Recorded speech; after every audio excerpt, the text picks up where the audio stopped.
कि पहला नाम कमल है मेरा, कीचड़ में जो खिलता है, और दूसरा नाम लक्ष्मी मित्तल के मित्तल से मिलता है। और पहला नाम जब दूसरे नाम के साथ मिल जाता है, सामने आपके खड़ा है बंदा कमल मित्तल कहलाता है। अब सबसे पहले मैं एक बड़ा जरूरी सवाल पूछना चाहूंगा कि जिंदगी में आपने सबसे जरूरी सिग्नेचर आज तक कौन सा किया? शायद किसी प्रॉपर्टी के डॉक्यूमेंट पे किया होगा, शादी का भी किया होगा, या बड़ा सा चेक लिखा होगा। ये भी हो सकता है कि आखिरी में आदमी जिंदगी में वसीयत पर साइन करता है। ये सारे सिग्नेचर करते क्या है? सिर्फ पैसा यहाँ से वहाँ करते हैं, अपने बच्चों को देके जाते हैं, अपने लव्ड वन को पैसा देके जाते हैं, किसी और को पैसा देते हैं। सारे सिग्नेचर केवल एक काम करते हैं कि पैसा यहाँ से वहाँ करते हैं। क्या कोई भी सिग्नेचर पैसा पैदा कर सकता है? कितने लोग मानते हैं एक सिग्नेचर से केवल पैसा पैदा किया जा सकता है? ऐसा कुछ है? और अगर ऐसा हो तो कैसा रहे? यानी हम लोग सब लोग इंश्योरेंस बेच रहे हैं जिसके अंदर पैसा पैदा होता है। देखो क्या है, आज तक जितने भी मेरे पास में सही है, मैं प्रॉपर्टी भी अगर नाम के करके जाऊं, वो सिर्फ पैसा मेरा ट्रांसफर होता है, और इंश्योरेंस में मेरे मरने के बाद पैसा पैदा होता है। और हम लोग ये सब कर रहे हैं और हमको पता नहीं है। कई बार हम लोग कितनी अच्छी अच्छी चीज कर लेते हैं और हमें खुद को पता नहीं होता। एक कहावत है, तुम सा कोई प्यारा कोई मासूम नहीं है, क्या चीज हो तुम खुद तुम्हें मालूम नहीं। ये मैंने 2 किताबें लिखी हैं, दोनों हिंदी और इंग्लिश वर्जन है। लिखने की कुछ आधे से ज़्यादा तो हमारे अपने आइडिया हैं, लेकिन उन आइडिया को थोड़ा अच्छे से प्रेजेंटेशन किया है। और इसमें इंग्लिश हिंदी में लिखा है कि हिंदी अपनी भाषा है, तो हिंदी में थोड़ा सा आनंद मनोरंजन डाला है, इंग्लिश बड़ी सीरियस लोगों के लिए रखी। अब मैं अगली चीज सवाल पूछना चाहूँगा कि जो सिग्नेचर पे हमने ये पूछा कि सिग्नेचर सबसे ज़्यादा इम्पोर्टेंट है, लेकिन अब एक और सवाल, लाइफ इंश्योरेंस होता क्या है? हम सभी बेच रहे हैं, सब बेचते हैं ना। लाइफ इंश्योरेंस होता क्या है? मैंने जहां भी जाके सवाल पूछा, यकीन मानिए मुझे जवाब ये मिला कि लाइफ इंश्योरेंस करता क्या है, होता क्या है, ये आज तक जवाब मिला नहीं है। हम यहाँ पर टटोलने की कोशिश करते हैं, सर लाइफ इंश्योरेंस क्या होता है? सर लाइफ इंश्योरेंस क्या होता है? जीवन है। किस तरह से सर? देखिए, मोस्टली हमें बोलेंगे लाइफ इंश्योरेंस परिवार की सुरक्षा करता है। हाँ करता है, बिल्कुल करता है। और लाइफ इंश्योरेंस का टैक्स बेनिफिट है, हाँ ये भी है। और लाइफ इंश्योरेंस रिटायरमेंट का प्लानिंग भी करता है। पर लाइफ इंश्योरेंस होता क्या है? अगर मेरे फैमिली की वो प्रोटेक्शन करता है तो मेरे को मुकेश अंबानी के पास जाके बैठना नहीं चाहिए, है ना, क्योंकि उसको तो ज़रूरत नहीं है। लेकिन वो लोग जिनके पास पैसा है, बहुत ज़्यादा और बड़ी इंश्योरेंस लेते हैं। पता है क्यों? सारी चीज़ें पैसा ट्रांसफ़र करती है, और इंश्योरेंस ही एक पैसा है जो आपकी भविष्य की आमदनी बनाने का एक मौका देता है। क्या किसी भी ऐसे आदमी को इंश्योरेंस मिल सकता है जिसकी आमदनी ना हो? अगर मेरे को मेरी भविष्य की आमदनी की वसीयत बनानी है तो केवल लाइफ इंश्योरेंस ही एक जरिया है, इसके अलावा किसी भी और तरीके से किया नहीं जा सकता। कोई हॉल में बताएगा कि भविष्य की आमदनी की वसीयत बनाने का क्या कोई भी और तरीका है?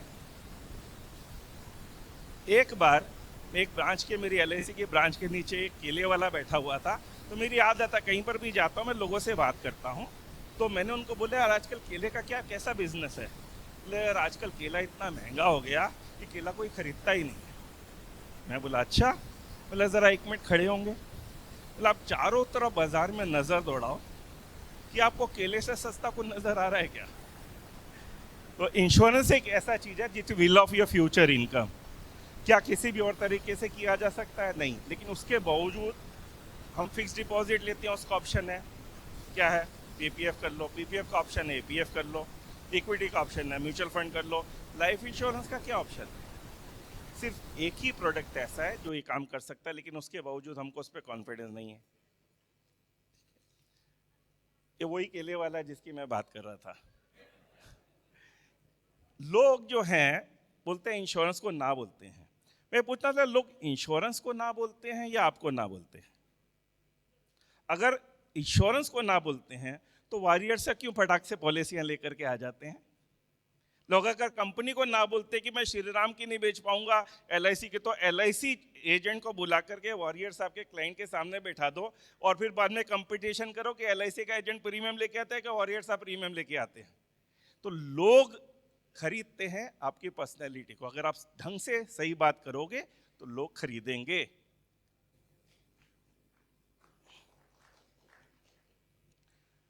क्या हम प्रोडक्ट को जैसे प्रेजेंट करना चाहिए वैसे प्रेजेंट करते हैं?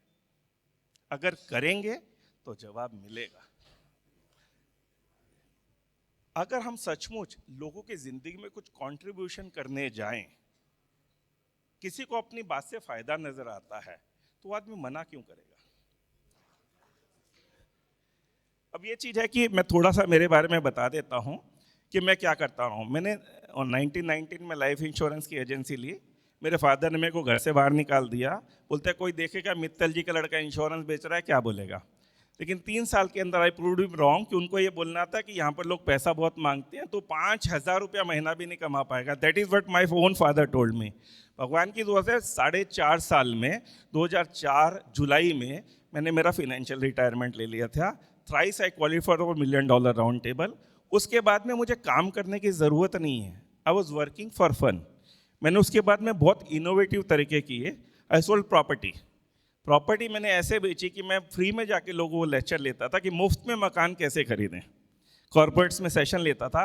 एक दिन में 21 मकान बेचे थे। I used to give trainings in corporates. Bombay stock exchange में मैं डेरिवेटिव जैसे सब्जेक्ट पे पढ़ाता था, जहाँ पर मैं बताता कि पैसे से पैसा कैसे कमाया जाता है। माई फ्रीलांस वर्कशॉप, जिसके अंदर हमने ये रखते थे, सबसे पहला जो वर्कशॉप रखा था 3 चार्टेड अकाउंटेंट आए थे। तो मैंने एक सवाल पूछा, 10 साल में 10 लाख रुपए का 20 लाख हो सकता है? सभी जानते हैं। क्या 1 किलो सोने का 2 किलो सोना हो सकता है? तो बोले नहीं हो सकता है। मतलब अगर मैं करके दिखाऊं तो one of the chartered accountant mister Tapadia told, mister Mittal आप ये करके दिखाओ, कल से मैं धंधा छोड़ दूंगा। मैंने उनका वीडियो रिकॉर्डिंग किया। 1 घंटा गेम खिलाया, जिसके अंदर मैंने 1 किलो सोने का बाट बनाया, 100 ग्राम सोने का बाट बनाया, 10 ग्राम सोने का बाट बनाया, 1,000, 10,000, 1 लाख, 10 लाख का बाकायदा नोट बनाया, उनको गेम खिलाया। और 1 घंटे के बाद मैं पूछा कि वो तापड़िया जी आपका बिजनेस टेक ओवर करने के लिए आ जाऊं क्या? उनकी वीडियो रिकॉर्डिंग करके 10 साल मैंने मेरी वेबसाइट पे डाल के रखा था। कितनी आसानी से ये चीज़ हो जाती है। Back to insurance. क्या इंश्योरेंस में हम लोग इनोवेशन यूज़ कर सकते हैं इंश्योरेंस बेचने के लिए? देखिए, हम जब भी क्लाइंट के पास में जाते हैं, हम कुछ मांगने के लिए जाते हैं। हम देने के लिए जाएं तो कैसा रहे? अब एक सवाल पूछूंगा, टर्म इंश्योरेंस में जो हमारा अभी लॉन्च होने वाला है, टर्म इंश्योरेंस में आदमी का अपना खुद का कुछ फायदा है क्या? खुद का? हाँ जी, पक्का कोई भी ऐसा इंसान है जो बोलेगा मेरा टर्म इंश्योरेंस में मेरा खुद का फायदा है? हैं जी? नहीं है। चलो थोड़ी देर में रॉन्ग शिट करते हैं। अगर समझ लीजिए मेरे पास में 2 करोड़ रुपया बैंक में पड़ा हुआ है, और सर आपके पास में भी 2 करोड़ रुपया बैंक में पड़ा हुआ है, ठीक है? हम ज़्यादातर चाहेंगे वो पैसा बच्चों के लिए छोड़ के जाएं। मेरे पास में 2 करोड़ की लाइफ इंश्योरेंस पॉलिसी भी है, ठीक है? अब एक बात बताएंगे साहब, जिंदगी में खर्चा कौन ज़्यादा करेगा? आप ज़्यादा करोगे या मैं ज़्यादा करूँगा? बैंक में पैसा तो दोनों के पास है, लेकिन मेरे पास में 2 करोड़ की लाइफ इंश्योरेंस पॉलिसी भी है। तो पैसा ज़्यादा खर्चा कौन करेगा? आप करोगे या मैं करूँगा? नहीं, आप तो अल्टीमेटली बच्चों के लिए छोड़ के जाना चाहोगे ना पैसा। मेरे लिए तो बच्चों के लिए 2 करोड़ रुपये अलग से हो गया, तो मैं मेरा पैसा क्यों छोड़ के जाऊँगा? अगर मैं 2 करोड़ की लाइफ इंश्योरेंस पॉलिसी खरीद लेता हूं तो मैं मेरा 2 करोड़ रुपया पूरा खर्चा करके जा सकता हूं। तो मेरा खुद का फायदा नहीं है, ये किसका फायदा है? यानी इमीडिएटली जैसे उसने कॉन्ट्रैक्ट साइन किया, उसको 2 करोड़ रुपया अपना खर्चा करने की छूट मिल गई। इतनी जल्दी कोई किसी को पैसा देता है? और बैंक में पड़ा है उसके, ठीक है ना? तो इंश्योरेंस से हम किसी को वैल्यू क्रिएट कर सकते हैं। एक मैंने चैप्टर लिखा है कि आदमी अपने, मेरी किताब है जो 8वां वचन, उसमें मैंने एक चैप्टर लिखा है चाचा का आशीर्वाद, ठीक है? आदमी अपने चाचा के पास जाता है, चाचा को समझाता है चाचा इंश्योरेंस ले लो, बड़ा फायदे की चीज़ है। चाचा बोलता है ना भाई मेरे को तो ना लेना, ठीक है? तो बोला चाचा ले लो, देखो बच्चे दुआ देंगे। चाचा बोला भाई ठीक है मम्मन ने ना लेना। तो मैं बोला ठीक है चाचा ऐसा करता हूँ, इंश्योरेंस मैं ले लेता हूँ, प्रीमियम मैं भरता हूँ, मेरे नाम पे पॉलिसी असाइन कर दो। चाचा बोलता है ठीक है भाई, भतीजे का फायदा हो जाएगा, मेरा आगे जा रहा है। तो ले लिया। उसके बाद में पहला चाचा हाँ भर दिया, मैंने इंश्योरेंस ले लिया, प्रीमियम भरना शुरू किया। अब दूसरे चाचा के पास जाऊँगा, चाचा इंश्योरेंस ले लो। 5 चाचा के पास में मैं जाके इंश्योरेंस लेके आया। 5 चाचों की उम्र है 55 साल, ठीक है। ज़्यादा से ज़्यादा उम्र क्या पकड़ लें थी चाचाओं की, ज़्यादा से ज़्यादा 85 पकड़ लें, 85। 85 इज गुड इनफ। पांचों चाचा 85 साल की उम्र तक जिएंगे। पता है सब 85 साल की उम्र में सारे चाचा मरेंगे तो मेरे को कितना टका ब्याज छूटता है? कभी कैलकुलेशन किया है? 7% गारंटीड एंड टैक्स फ्री, अगर सारे चाचा 85 पे मरते हैं तो। और अगर 80 पे मर गए तो 12%। अगर 75, जो कि बहुत अच्छी प्रोबेबिलिटी है सर, 17% का ब्याज छूट रहा है। म्यूचुअल फंड 17% की गारंटी दे रहा है क्या कोई? तो कौन बोलता है म्यूचुअल फंड बहुत अच्छे हैं? हमारे पास में टूल्स हैं, हम इस्तेमाल नहीं करते। ठीक है, इन्वेस्टमेंट होगा अपनी जगह पर, यहाँ पर तो बिना पैसा लगाए वो पैसा क्रिएट। और भगवान ना करे पहला चाचा अगर 35 साल में मर गया तो हैं जी, तो बाकी सारे चाचाओं के प्रीमियम भी फ्री होंगे। उसमें IRR निकाल सकते हो जी, कितना टका ब्याज छूटा निकाल भी सकते हो क्या? सारे सर के बाल उड़ जाएंगे। तो पैसे से पैसा क्रिएट करना सिखाना है। अच्छा, जर, जोरू और जमीन, दुनिया में सारे झगड़े केवल इन 3 चीजों के लिए होते हैं, ठीक है। जोरू का भगवान की दुआ से मेरे पास में कोई जवाब नहीं है, लेकिन जर और जमीन का है। अगर सारी चीजें बंटवारे, सारे झगड़े प्रॉपर्टी या पैसे के लिए होते हैं, तो क्या हम लोग उसमें ऐसा कुछ कर सकते हैं कि दुनिया के सारे झगड़े खत्म हो गए? कोई सोच सकता है ऐसा कुछ किया जा सकता है? नहीं। There is a chapter in our book which is known as division to multiplication, कि हम एसेट्स को डिवीजन के बजाय मल्टीप्लिकेशन कैसे कर सके जाए। बड़ा अच्छा सिंपल मैं बताता हूं। मेरे फादर के पास में 2 करोड़ की प्रॉपर्टी है, ठीक है। हम 2 भाई हैं, तो जाने के बाद क्या होगा, दोनों को 1-1 करोड़ रुपए हिस्से में आएगा, ठीक है। अब अगर हम दोनों भाई मिलके फादर की 2 करोड़ की पॉलिसी लेते हैं और हम प्रीमियम भरते हैं, तो हमारे हिस्से में कितना आएगा सर?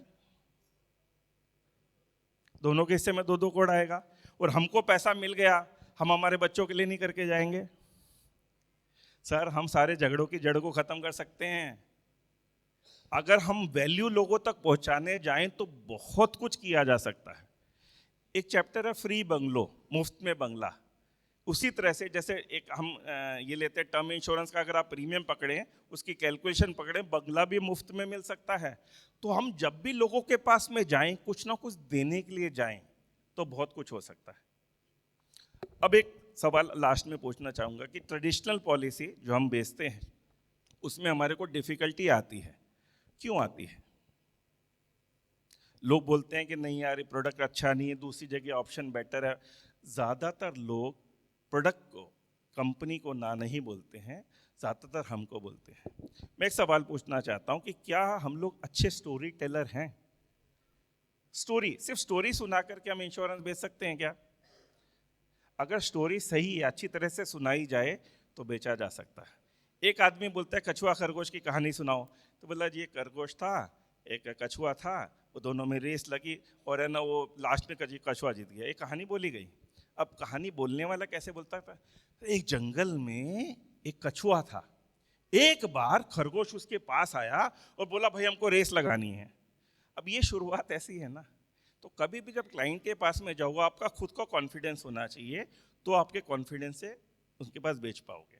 जब मैं समझना चाहूँगा मेरे पास समय कितना है, क्योंकि मैंने हमेशा मेरे गुरुजी से सीखा था कि जो भी ट्रेनर है ना, समय से पहले अपनी स्पीच खत्म कर दे वो अच्छा ट्रेनर, अदरवाइज इज नॉट।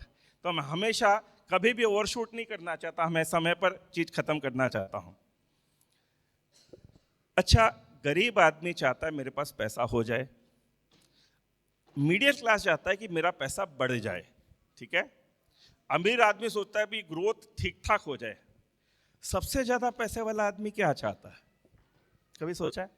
समझ लीजिए किसी आदमी के पास में 100 करोड़ रुपए हैं, ठीक है। वो आदमी के दिमाग में क्या चलता होगा? कोई जवाब देना चाहेगा? यानी हम 100 करोड़ के आदमी को प्रोसेस भी नहीं करते क्या? सब उसके दिमाग में झांकोगे तो उसके मन की बात सुनने में पड़ेगी। एक बड़ी अच्छी बनज कुमार बनज का दोहा है कि दिन का आधा रास्ता तय करती है रात, फिर भी दिल ना पूछता उसके मन की बात।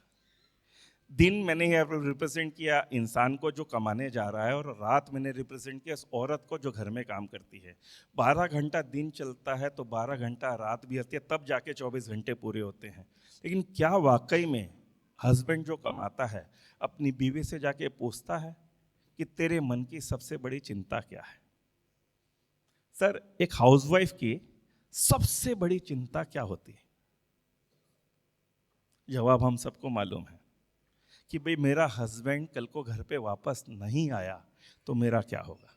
ठीक है, हम सब किसके घर में सिक्योरिटी कैमरास हैं, बाहर वॉचमैन हैं, सब फैसिलिटी है, मोस्टली आज के तारीख में सबके घर के बाहर होती है, बराबर है। मैं आपसे सवाल पूछना चाहूँगा, कितने लोग घर का मेन डोर खोल करके सोते हैं?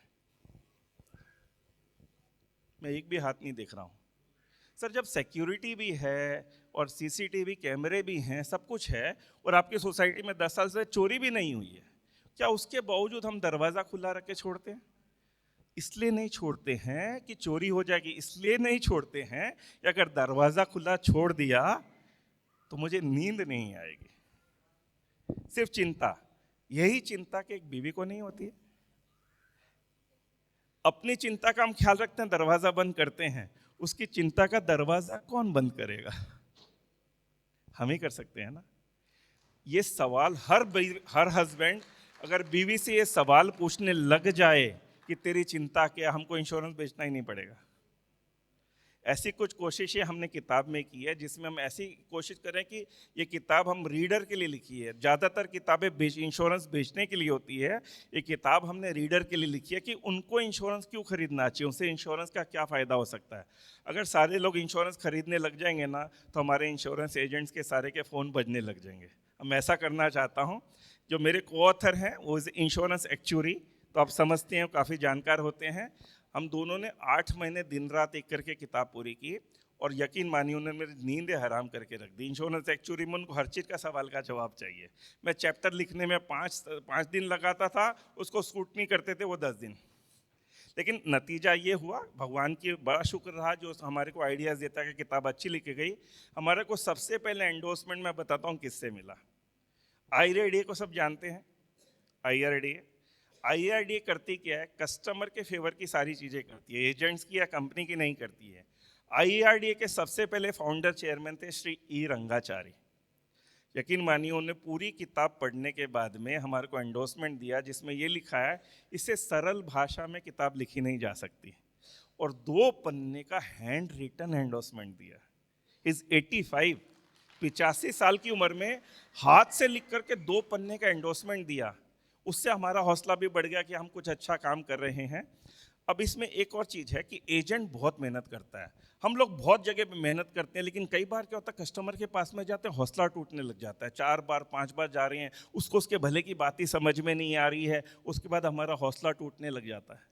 एक चैप्टर केवल हमने आप लोगों के लिए डेडिकेट किया है। जब भी ऐसा लगे ना हौसला मेरा टूट रहा है, वो चैप्टर पढ़ लोगे, आपको पता चलेगा आप कितना अच्छा काम कर रहे हो। जब आदमी के सामने प्रेरणा स्रोत हो जाती है ना, उसके बाद में उसका हौसला कभी पस्त नहीं होता। उसमें एक मैं बताता हूँ, एक मैंने चैप्टर में एक फ़ोटो बनाई है, जो फ़ोटो बनाने के लिए मेरे को पौने 300 इमेज जनरेट करनी पड़ी, तब जाके मैं जैसी इमेज चाहता तो जनरेट हुई। इसमें एक आदमी भाग रहा है, किससे बच के? इंश्योरेंस एजेंट से बच के भाग रहा है, और इंश्योरेंस एजेंट पेपर लेके उसके पीछे भाग रहा है, ठीक है। और उनके भी पीछे, उन दोनों के पीछे यमराज भैंसे पर हैं, वो उनके पीछे भाग रहे हैं। और मैंने लिखा है, सर आप कभी ना कभी इंश्योरेंस एजेंट से पीछा छुड़ा लोगे, वो थक हार के फोन कर करके थक जाएगा और पीछा छोड़ देगा। यमराज छोड़ देंगे क्या?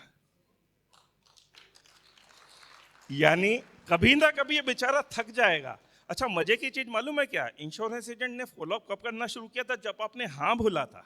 आपने बोला हाँ सर मैं इंश्योरेंस लूंगा, मेरे पास समय है, आप इस तारीख को आ जाओ। उस तारीख को फोन करता है, आप बिजी होते हो, फिर बोलते हैं सर बाद में मिल लेंगे, फिर फ़ोन करता है, फिर आप बिजी होते हो, फिर बोलते हैं आज तो बाहर जाना है। ऐसे करते करते लास्ट में आप उसका फ़ोन उठाने बंद कर देते हो, लास्ट में फ़ोन को ब्लॉक भी कर देते हो। लेकिन क्या इस चीज़ के दौरान क्या कभी भी आपने उसको एक बार बोला भाई मेरे को इंटरेस्ट नहीं है, प्लीज़ मेरे को फॉलोअप ना करो? ऐसा एक भी बार नहीं बोला। और उसके बाद में पता है क्या बोलते हैं? इंश्योरेंस एजेंट ना चिपकू होते हैं, सबके पीछे पड़ जाते हैं। अरे भाई वो तो पीछे पड़ा है, वो तो छोड़ देगा, यमराज छोड़ देंगे क्या? अच्छा, अगर अगर एजेंट से पहले मुलाकात हो गई, अगर हो गई तो आपके परिवार की गति हो सकती है, और अगर यमराज से पहले मुलाकात हो गई तो दुर्गति हो सकती है।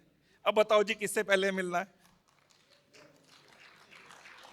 यानी एक चीज बताऊं सर, दिल से जो बात की जाती है ना, दिल तक जाती है। एक मैं चैप्टर लिख रहा था, मैं किताब लिखते समय यकीन मानिए मेरे आंखों में आंसू हो गए, 10 मिनट तक मेरा गला सूख गया था। वो चैप्टर मैंने चैरिटी इंश्योरेंस पे लिखा था। यानी जिसके पास बहुत पैसा होता है सब लोग दान करते हैं। मुझे पूरी उम्मीद है कि हम यहाँ सब लोग कुछ ना कुछ दान करते होंगे, करते हैं। 5,000, 10,000, 20,000, 40,000 दान करते हैं। सर दान करते समय जब ऐसा होता है कि हम जिंदगी भर में कितना दान कर लेंगे, समझ लीजिए 20,000 रुपये दान कर रहा हूँ तो पूरी जिंदगी में मैं 4 लाख रुपए दान करूंगा। क्या 20-20 हजार रुपये साल का दान करने से किसी का कुछ भला होता है क्या? कोई बहुत ज्यादा फर्क दुनिया में आप पैदा कर रहे हो? अब मैं अगर बताऊं आपकी एक तरीके से, एक सिग्नेचर से पूरी जिंदगी दुनिया बदल सकते हो, ऐसा कुछ हो जाए तो कैसा रहे? आप अपनी 20,000 की इंश्योरेंस पॉलिसी से 50 लाख, 1 करोड़ जो भी इंश्योरेंस पॉलिसी मिलती है ले लो और किसी बड़ी अच्छी संस्था के नाम पर दान कर दो। पहले आप 20-20 हजार देते थे ना, कोई फर्क पड़ता था। 1 करोड़ रुपये किसी संस्था को मिलेगा, बहुत अच्छा काम होगा। और सबसे बड़ी बात मालूम है क्या है? सर आपका शुभ नाम क्या है? प्रकाश। प्रकाश जी, अगर आपके चाचा के लड़के को पता चलेगा प्रकाश तो यार 1 करोड़ रुपए कैसे दान करके गया, जेब से पैसा भी नहीं लगा, क्या उसको कुछ अच्छा लगेगा? है जी? वो भी करेगा। यही मैं सुनना चाहता था। आपका मामा का लड़का, आपके पड़ोसी, जिनको पता है प्रकाश जी तो इतना बढ़िया काम करके, एक लहर शुरू कर सकते हो साहब, बिना पैसे का दान। और दुनिया, अच्छा किसी को अपने दादा के दादा का नाम पता है? ज्यादातर वो पिक्चर थी ना, जिस नमक हलाल में क्या बोलता है, अर्जुन सिंह वल्द भीम सिंह वल्द दशरथ सिंह, उसके आगे का किसी को नहीं पता।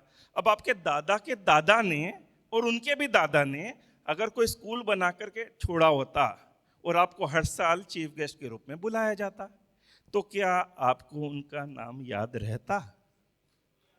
सर वॉरियर साहब, याद रहता ना? तो आप स्कूल बना के जा रहे हो कि आपके पोते के पोते याद रखेंगे? और सर करना क्या है, जो कमाते हैं उसका इतना सा पोर्शन खाली देना है। और सर हर आदमी चाहता है जब पैसा होने के बाद में नाम चाहता है, वो चाहता है मेरा नाम मेरे से बहुत आगे चले। ये मौका सर मैं आपको दे रहा हूँ, ठीक है सर? ये भी एक बहुत बड़ी चीज़ है। अब हम वापस से उन अमीरों पर आते हैं कि जिसके पास में 100 करोड़ रुपया है वो ये सोचता है मेरे पैसा ग्रो ना हो, मेरा पैसा कहीं जाना नहीं चाहिए। बराबर है? अच्छा, इस 100 करोड़ का आदमी कोई नौकरी तो करता नहीं होगा, वो करता होगा व्यापार, बिजनेस। और 100 करोड़ का बिजनेस आज जो कर रहा है उसमें कभी ऊंच नीच भी आ सकती है।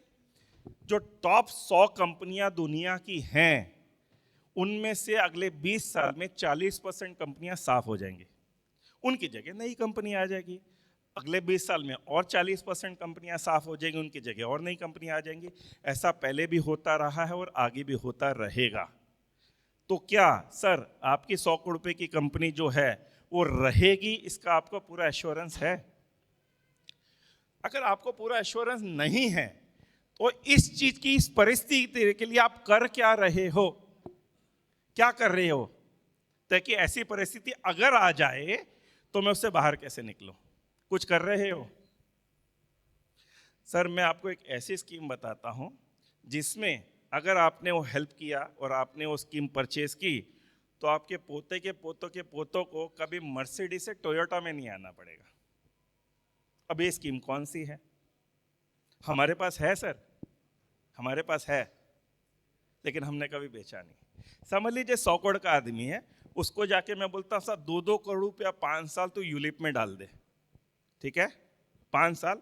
और 100 साल की यूलिप, मुझे नहीं पता श्री राम लाइफ में कितनी लंबी यूलिप आती है, 100 साल तक की यूलिप की इंश्योरेंस पॉलिसियाँ मिलती हैं। तो मैंने 2-2 करोड़ रुपया 5 साल उसको यूलिप में डलवाया। कितने पैसे हो गए? 10 करोड़। और कुछ भी परिस्थिति हो जाए, हर साल 50-60 लाख रुपए तो निकाल ही सकता है। अब ये पैसा सेफ कैसे है? MWP एक्ट का नाम सुना है? Married women property act. अगर मैरिड वुमेन प्रॉपर्टी एक्ट के तहत अगर मैं 2-2 करोड़ रुपए 5 साल उसका यूलिप में डलवा दूं, तो दुनिया में कोई माई का लाल उस पैसे को हाथ नहीं लगा सकता। One of my client is income tax superintendent in Mumbai. तो मैंने उनको सारा लेख भेजा, पूरे आर्टिकल्स भेजे। बोला सर इसमें कुछ भी फ्लॉ तो बताओ। बोला नहीं, इसको कोई भी आदमी हाथ नहीं लगा सकता। तो बोलता साहब 90 करोड़ रुपए से आप बिजनेस करो, 10 करोड़ रुपए अपने पोते पोती सबके लिए छोड़ दो कि आपकी कितनी भी जनरेशन को किसी को भी मर्सिडीज से टोयोटो में नहीं आना पड़ेगा। सर ये बात किसको पसंद नहीं आएगी? अच्छा एक बार बताइए, क्या मैं उससे पैसा लेने जा रहा हूँ या देने जा रहा हूँ? तो अगर हम जब कुछ भी करें, क्रिएटिव अगर हम होते हैं ना, तो बहुत कुछ किया जा सकता है क्रिएटिव। अच्छा मैं पूछना चाहूँगा, हमारे पास समय कितना है? मेरे पास समय कितना है? मैं ओवरशूट तो नहीं कर लिया मैंने? अच्छा तो मैं चाहूँगा, मैं एक किताब का मैं एक चैप्टर पढ़ना चाहूँगा जो टर्म इंश्योरेंस का मैंने बोला था। लेकिन टर्म इंश्योरेंस का बता दिए, एक बहुत इमोशनल चैप्टर पढ़ना चाहूँगा जिसका नाम है भजन सिंह। भजन सिंह को कोई जानता है? किसी ने भजन सिंह का नाम सुना है? कौन था जी भजन सिंह? अच्छा जी, बंसीलाल भजन लाल था जी वो।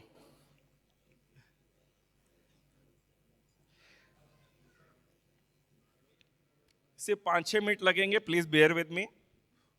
ये वाला चालू नहीं, चलो कोई बात नहीं, बाहर रखी है जी। मैं लेकर के आया हूँ, बड़ा बड़ा भारी किताब है, क्योंकि नॉर्मल किताब 200 ग्राम की होती है, मेरी 750 ग्राम की किताब है। कौन है भजन सिंह? आपकी मंशा कितनी भी अच्छी हो, अगर उस पर काम ना करो तो बेकार है। वफादार पति, बेवफा पड़ोसी। आपके पड़ोस में एक सज्जन सरदार जी रहते हैं, श्री भजन सिंह, उम्र 35 साल, पटियाला से। अभी कुछ महीने पहले उनको ऑफिस में तरक्की मिली और वो आपके परिवार के साथ बगल वाले फ्लैट में रहने आए। आप उनकी पत्नी से कई बार लिफ्ट में, सोसाइटी की मीटिंग में या बच्चों में के खेलते समय मिल चुके हैं। उनकी पत्नी मंजीत कौर बहुत ही सीधी सादी और हंसमुख महिला है। आपकी पत्नी से उसकी अच्छी दोस्ती हो गई है। उनके 2 छोटे छोटे बच्चे हैं, हरमनप्रीत कौर 4 साल और कुलदीप सिंह 6 साल, जो रोज आपके बच्चों के साथ खेलते हैं, जैसे मिट्टी में खेलकर पले हुए बचपन के साथी। सब कुछ देखकर ऐसा लगता था घर चल रहा है जैसे रामराज, हंसी खुशी, प्यार भरा परिवार, सादी जिंदगी, ऊंचे ख्वाब। लेकिन एक दिन दरवाजे पर धीमी सी दस्तक होती है। दरवाजा खोलते सामने खड़ी होती है मंजीत कौर। आंखों से आंसू लगातार बहते जा रहे हैं, शरीर कांप रहा है, चेहरे पर मानो सारी दुनिया का दुख उतर आया हो। वो कहती है, भजन सिंह 2 दिन से घर नहीं लौटे, फ़ोन बंद है, ना कोई खबर ना पता। मैंने 2 दिन से कुछ खाया नहीं, नींद नहीं आई, और सिर्फ आखिरी उम्मीद लिए आपके दरवाजे पर आई हूँ। क्या हुआ होगा? क्या हुआ हो सकता है? लेकिन यकीन माने, जो आप सोच रहे हैं ऐसा कुछ नहीं हुआ। आप भी हैरान परेशान। एक अच्छा पड़ोसी होने के नाते आप फ़ोन लगाते हैं, दोस्तों से पूछते हैं, थोड़ी खाक छानते हैं, लेकिन जो बात सामने आती है वो सन्न कर देने वाली होती है। भजन सिंह को अपने ऑफिस में काम करने वाली खूबसूरत सी सेक्रेटरी से लगाव हो गया था। अब वो दोनों नदारद हैं, कहाँ गए किसी को पता नहीं, ना कोई चिट्ठी ना अलविदा। अब आप घर लौटते हैं, मन भारी है, जुबान पर ताला है, लेकिन फिर भी आप सच्चाई बता देते हैं। मंजीत की आंखों से आंसू बेलगाम बहते हैं, जैसे किसी ने सपनों की नाव डुबो दी हो। वो सिर्फ अपना पति नहीं खोती, वो अपना साथ, सहारा, सुकून सब कुछ खो देती है। अब ना कमाई है ना कोई सहारा, छोटी सी दुनिया में घना सा अंधेरा छा गया। अब सोचिए, भजन सिंह को आप क्या कहेंगे? गाली देना हो तो आप दे सकते हो, मैं नहीं हूं भजन सिंह। धोखेबाज, नीच, गैर जिम्मेदार, बेवकूफ, स्वार्थी, कहिए कुछ भी कहिए, क्योंकि कोई भी समझदार व्यक्ति अपने परिवार को इस तरह से अकेला नहीं छोड़ सकता। किसी भी इंसान को ऐसा करने का कोई हक नहीं है, और आप तो ऐसा कभी करने का सोच भी नहीं सकते। अब कृपया एक गहरी सांस लें और इस कहानी को फिर से पढ़ें। लेकिन इस बार कहानी में थोड़ा सा फेरबदल करते हैं। इस बार भजन सिंह की जगह खुद को रखिए, मंजीत की जगह अपनी पत्नी को, हरमनप्रीत और कुलदीप की जगह अपने बच्चों को। अब सोचिए कि कहानी कुछ यूं ही कि आपने किसी से अफेयर नहीं किया, आप कहीं भागे नहीं, लेकिन अचानक से मौत ने आपको आ दबोचा। अब ना आपके पास ना पर्याप्त इंश्योरेंस है, ना कोई योजना। अब आपकी पत्नी भी किसी के दरवाजे पर खड़ी है, उन्हीं आंसू और डर के साथ जैसे मंजीत के थे, उसी बेबसी के साथ। ना बेवफाई हुई, ना धोखा मिला, पर अकेलापन बिल्कुल वैसा ही। उसे बेवफाई ने नहीं तोड़ा, लेकिन फिर भी वो अपने यहाँ खुद को अकेला महसूस करती है। इसलिए नहीं कि तुमने उसे प्यार नहीं किया, बल्कि इसलिए क्योंकि तुम उसे सुरक्षित करना भूल गए। तुम्हारा ऐसा कोई इरादा नहीं था, लेकिन उसका दर्द तो कुछ भी अलग नहीं है। तो बताइए, भजन सिंह की कहानी और आपकी कहानी में क्या फ़र्क है? गौर देकर के सोचिए, अंजाम तो लगभग एक जैसा ही है। दोनों के घर के हालात एक जैसे हैं। दोनों परिवार अकेले छोड़ दिए जाते हैं। दोनों पत्नियां रात को रोते रोते सो जाती हैं। दोनों बच्चों से उनका भविष्य छीन लिया जाता है। आपने कभी धोखा देने का सोचा नहीं था, लेकिन बिना तैयारी के चले जाना भी एक तरह से धोखा ही है। भजन सिंह ने जानबूझ करके छोड़ा, आपने अनजाने में। लेकिन दुख दुख तो बराबर ही निकला, क्योंकि इरादे अच्छे होने से घर नहीं चलता, उसके लिए तैयारी और योजना भी चाहिए। अब खुद से पूछिए, क्या मैं खुद कुछ अलग कर रहा हूं, या आंखें मूंद कर उसी गड्ढे की ओर जा रहा हूं? एक बार यह भी याद कीजिए कि 5 मिनट पहले आपने भजन सिंह को मन ही मन में कितनी गालियां दी थी। भजन सिंह तो बेवकूफ था, पर आप बड़े समझदार हैं। अब कहिए, क्या आपने सचमुच समझदारी दिखाई है आज तक? क्यों ना आपका भी नाम बदल के भजन सिंह रख दिया जाए। एक बुद्धिमान व्यक्ति केवल अपने परिवार से प्यार नहीं करता, वह उसके लिए तब भी ढाल बनता है जब वह उस दुनिया में नहीं होता। यही इंश्योरेंस का असली मतलब है। तो भजन सिंह को परखने से पहले खुद से पूछिए, क्या आप वाकई खुद कुछ अलग कर रहे हैं, या आंखों में पट्टी बांधे अनजाने में परिवार को भविष्य की त्रासदी की ओर मोड़ रहे हैं? यह अध्याय आपको डराने के लिए नहीं लिखा गया था, लेकिन अगर इसने थोड़ा सा आपको झकझोर दिया है तो ये ज़रूरी था, क्योंकि सच्चाइयाँ कुछ चुभती हैं, फिर उनका असर दवा जैसा होता है। क्योंकि अब जागने का समय है, क्योंकि प्यार अगर बचाव ना कर सके तो वो भी एक अधूरा वादा ही है। Thank you so much.